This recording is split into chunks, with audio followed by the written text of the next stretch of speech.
सतनाम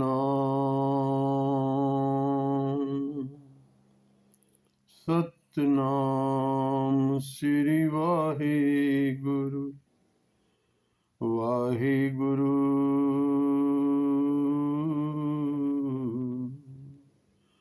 वाहिगुरु।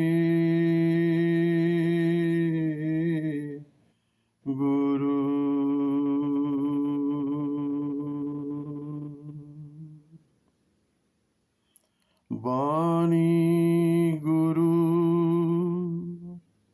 गुरु है बानी, विच बानी अमृत सारे। गुरबानी कहे सेवक जन मानै, पर तक गुरु निस्तारे।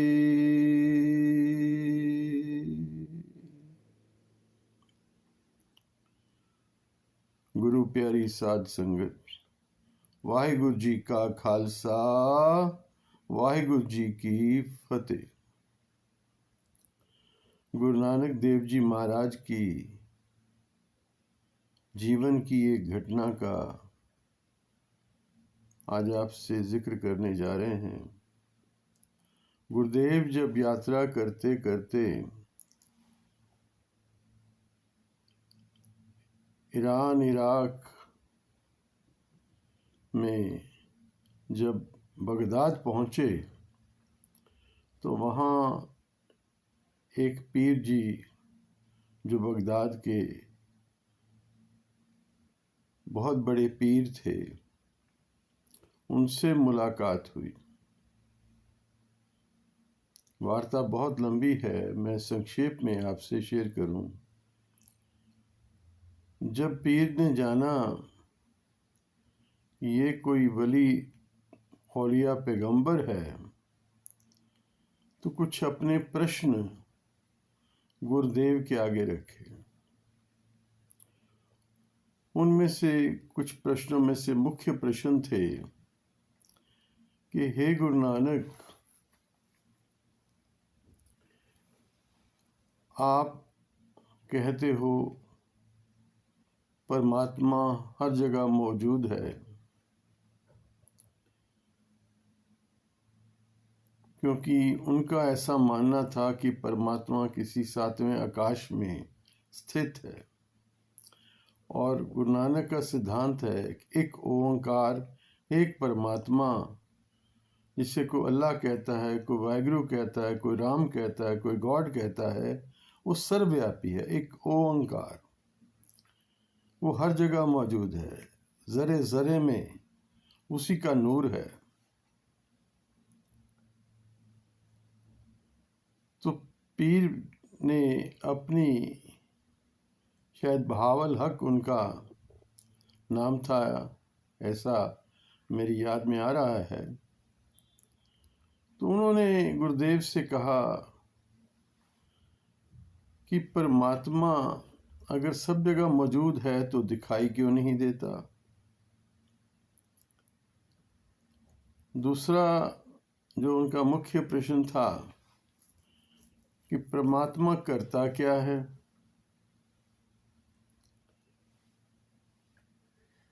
तो ऐसे दो तीन प्रश्न गुरु नानक के आगे उन्होंने रखे। तो जब ये प्रश्न सामने आया कि परमात्मा दिखाई क्यों नहीं देता, तो गुरुदेव ने कहा, पीर जी एक दूध का कटोरा मंगवाओ। तो पीर बहावलक ने समझा कि शायद गुरु नानक को भूख लगी है, दूध मंगवाया है। तो जब पीर जी दूध मंगवाया तो गुरु नानक ने दूध पे दृष्टि डाली और कहा, पीर जी इसे गौर से देखो, इसमें घी है। तो बहावल हक एक 2 मिनट के लिए तो चुप करके फिर बोले, जी घी तो है। ये फकीरों की भाषा है। पीर जी बोले, हाँ दूध में घी तो है। गुरु नानक ने कहा, भाई जब इसमें दूध में घी है तो दिखाई क्यों नहीं पड़ता? तो पीर जी बोले, महाराज आप जानते हो दूध में से घी निकालने के लिए यत्न करना पड़ता है। तो गुरु नानक ने कहा, क्यों भाई, क्या यत्न करना पड़ता है? कहता है, जी इस दूध को पहले गर्म करेंगे, फिर उसमें दही की जाग लगाएंगे, फिर ये जमेगा, फिर इसको मथनी से मथेंगे, चर्न करेंगे, फिर उसमें से मक्खन निकलेगा और मक्खन को तपाएंगे तो घी आएगा। तो गुरुदेव हंस के बोले, पीर जी आपके दूध में से मक्खन निकालने के लिए इतना यत्न, और मेरा परमात्मा ऐसे ही नजर आ जाए उसके लिए भी कोई यत्न करना पड़ेगा। तो पीर जी भौंचक्के रह गए, हैरान रह गए। कहने लगे, मालिक आप पैगंबर हो, आप बताओ। तो गुरुदेव ने कहा, भी जैसे आपका दूध में से घी निकालना है, ऐसे ही परमेश्वर की प्राप्ति के लिए कुछ यत्न करने होंगे। गुरबानी में ऐसी अवस्था के लिए ही एक शब्द आता है, पांडा तोए बैस तूप देवो तो दूधे को जाओ। पांडा तोए बैस तूप देवो तो दूधे को जाओ। दूध करम फुन सुरत समायन होए निरास जमावो। जपो ता एको नामा अवल निराफल कामा। ए मन ईटी हाथ करो फुन नेत्रो नींद न आवे।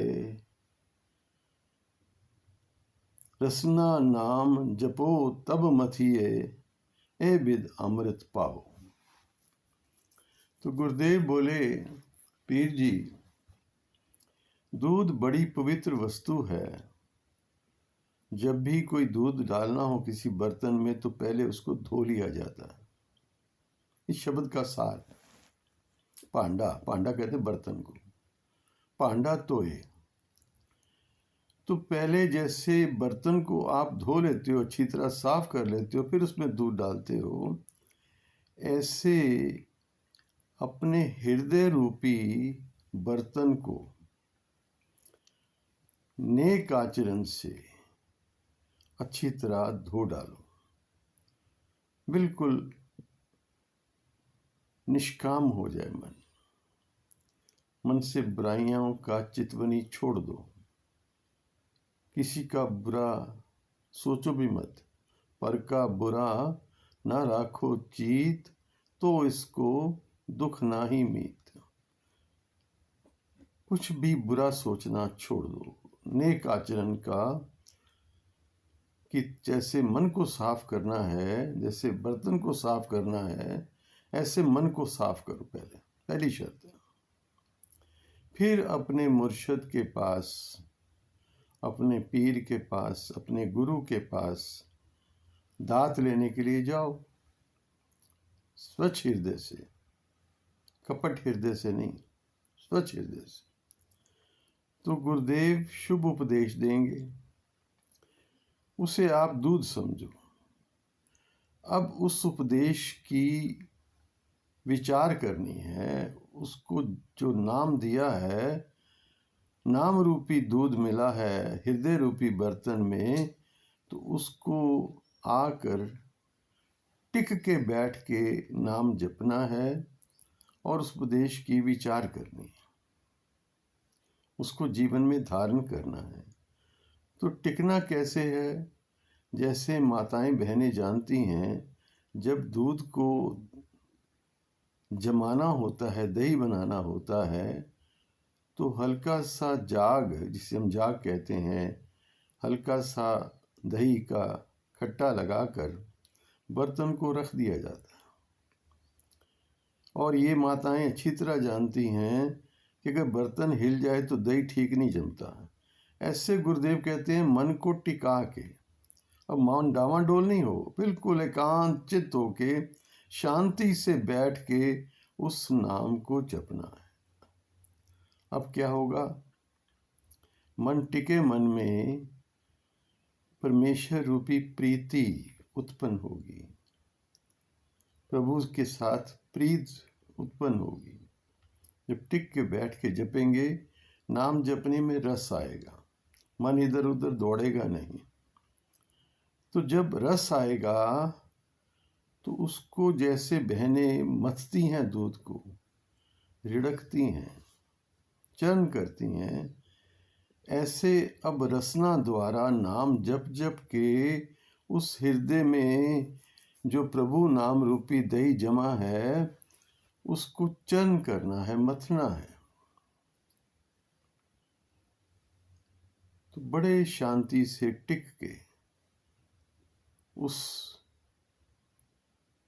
प्रेम रूपी दही को जब आप रिड़कोगे तो उसमें से अमृत रूपी मक्खन उतरेगा, और उस मक्खन में को जब उस अमृत को आप पियोगे, जैसे मक्खन को तपाया जाता है, बड़े शांत हृदय से जब मक्खन को, अमृत को आप पियोगे, रस जागेगा तो परमेश्वर प्रकट हो जाएगा, जैसे मक्खन में से घी प्रकट हो जाता है। लेकिन उसकी शर्तें बताई कि रसना ए मन ईटी हाथ करो। ईटी कहते हैं जैसे पुरातन समय में हमारी माताएं दही रिड़कने के लिए एक बर्तन लेती थी और रस्सी के साथ उसमें जो मधानी मिक्सर जिसे हम बोलते हैं आज की भाषा में, उसको उसके साथ रिड़कती थी। आज भी पंजाब में आप जाओगे या पुराने नॉर्थ इंडिया के गांव में जाओगे तो आप देखोगे बहनें आज भी, माताएं दही रिड़कती हैं, रस्सी के साथ मथानी को पकड़ लेती हैं। तो उसके एंड में दो गुलियां लकड़ी की लगी होती हैं, उनको उस ज़माने में बोला जाता ईटी, जिसे हैंडल कह सकते हो हम। तो जैसे हैंडल को वो पकड़ती हैं, ईटी को पकड़ती हैं माताएं बहनें, तो अपने मन को पकड़ के रखो, इधर उधर मत भटकना, तब जाके ये परमेश्वर रूपी अमृत प्राप्त होगा। तो गुरुदेव ने पीर जी को समझाया, इस ढंग से परमात्मा की प्राप्ति की जाती है। परमात्मा हर जगह मौजूद है। एक और शब्द में गुरुदेव कहते हैं, सगल बनस्पत में बैसंतर, सगल दूध में घिया, ऊंच नीच में जोत समानी, कट कट माधो जिया। जिस परमेश्वर की तलाश में तुम इधर उधर भटकते हो भाई, जैसे सारी वनस्पति के अंदर आग है लेकिन दिखाई नहीं पड़ती, सगर वनस्पत में बेसंतर, वनस्पति में आग है, लकड़ी में आग है, प्रकट करनी पड़ती है, प्रकट है नहीं लेकिन है, आग उसमें मौजूद है। बाहर से आग दिखाएंगे तो अंदर की अग्नि प्रकट हो जाएगी। आप बाहर से नाम जपेंगे, अंदर का नाम, अमृत रूपी नाम प्रकट हो जाएगा। जैसे आज की मिसाल हम लें, मोटर लगाते हैं हम सब, मर्सिबल नीचे पानी निकालने के लिए धरती के अंदर से, तो कई बार ऐसा देखने में आता है पानी नीचे उतर जाता है, तो फिर विद्वान जन ये कहते हैं ऊपर से और पानी डालो तो पूरा पाइप भर जाएगा, फिर पानी बाहर आ जाएगा, मोटर चल पड़ेगी। ऐसे बाहर से नाम जपोगे तो अंदर से नाम प्रकट होगा, पर प्रेम पहली शर्त है। तो सगल बनस्पत में बैसंतर, सगल दूध में किया, सभी दूध की बूंद बूंद में घी मौजूद है, निकालना पड़ता है। ऊंच नीच में, ऐसे गुरुदेव कहते हैं, उसी तरह से छोटा हो बड़ा हो, गरीब हो अमीर हो, क्षत्रिय हो ब्राह्मण हो, शूद्र हो वैश्य हो, कोई जाति का हो, कोई संप्रदाय का हो, काला हो गोरा हो, बच्चा हो बड़ा हो, बूढ़ा हो जवान हो, सबके अंदर परमात्मा की ज्योत मौजूद है। सारी वनस्पति में परमेश्वर समाया है। बलिहारी कुदरत बसिया, कण कण में परमात्मा समाया है। तो उसको प्रकट करने की बात है। तो गुरुदेव समझाते हैं, सगल वनस्पत में बैसंतर, सगल दूध में घिया, ऊंच नीच में जोत समानी, कट कट माधो जिया। घट घट मतलब हर जरे जरे में परमेश्वर मौजूद है। बस हृदय में प्रेम हो, जिन प्रेम कियो तिन ही प्रभ पायो। जिसके हृदय में प्रेम है वो परमात्मा को पा लेता है। तो आखिरी प्रश्न पीर जी का था कि परमेश्वर करता क्या है। ये बड़ा मनोहर प्रश्न है और गुरुदेव का अपना अनोखा ढंग है जवाब देने का। तो गुरुदेव हंस के बोले, पीर जी, अक्सर देखने में आता है जो सवाली होता है, जो कुछ पाना चाहता है, वो नीचे बैठता है, और जो कुछ ज्ञान देने वाला होता है वो ऊपर बैठता है। अब उल्टा काम है, आप ऊंचे आसन पे बैठे हो क्योंकि आपका आश्रम है, और मुझे आपने सामने नीचे आश्रम निचले आसन पे बैठा रखा है।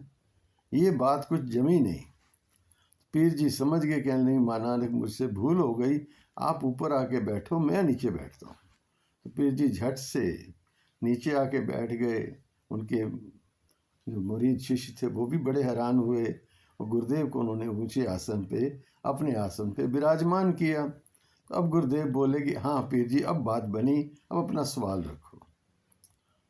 तो पीर जी बोले, महाराज सवाल तो वही है कि परमात्मा करता क्या है। तो गुरुदेव हंस के बोले, बस यही करता है, यही करता है। बेखारी ते राज करावे, राजा ते बेखारी। कब बादशाह को भिखारी बना दे और कब भिखारी को बादशाह। निचीजियां चीज करे मेरा गोविंद, तेरी कुदरत को कुर्बान। हर जियो निमाने तू मान। वो निमानों को मान देने वाला है। अभी पीर जी आप ऊपर बैठे थे, अब नीचे बैठे, और मैं नीचे बैठा तो ऊपर। बस यही करता है। कब वो जीवन की धारा को पलट दे कुछ पता नहीं। भिखारी को कब राजा बना दे और राजा को कब भिखारी कर दे। इसलिए उसको सदा अपने हृदय में याद रखो। बाबा कबीर साहब तो ये भी कहते हैं अपनी पंक्ति में कि संपे देख न हरखिए, रंग न हंसियो कोय, अजू तो नाव समुद्र में क्या जानो क्या होए। अपनी धन संपदा दे के खुश मत होना, और किसी को गरीब दे के हंसना मत। अभी जीवन रूपी नैया समुद्र के बीच में है, कहाँ दौर आए नजर पुट्ठी जे करे, सुल्ताना काव कराइंदा, दर मंगन पिख न पाइंदा। अगर उसकी निगाह से तू नीचे उतर गया ना, तो बादशाह को भीख भी नहीं मिलती,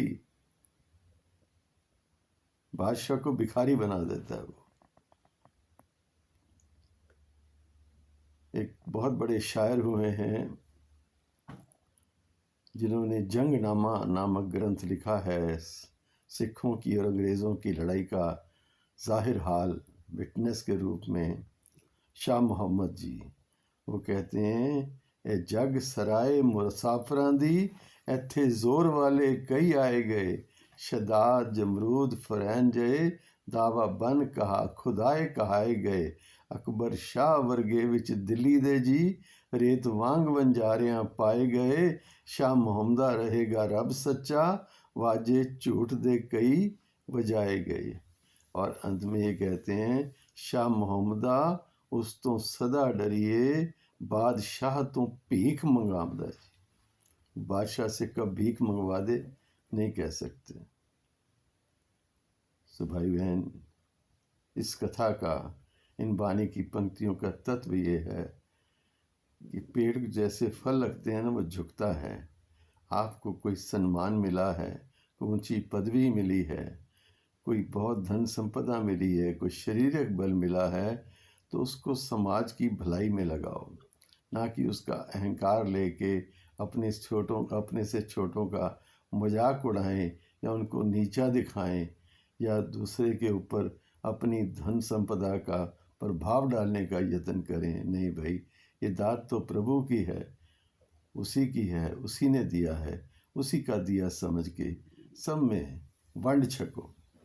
ये इस शब्द की तत्वसार है। आशीष रूपी फतेह बुलाओ जी। परमात्मा करे आपके घरों में भी सुख शांति, परमेश्वर भक्ति, नाम सिमरन, परोपकार की दात आपको प्राप्त हो। वाहिगुरु जी का खालसा, वाहिगुरु जी की फतेह।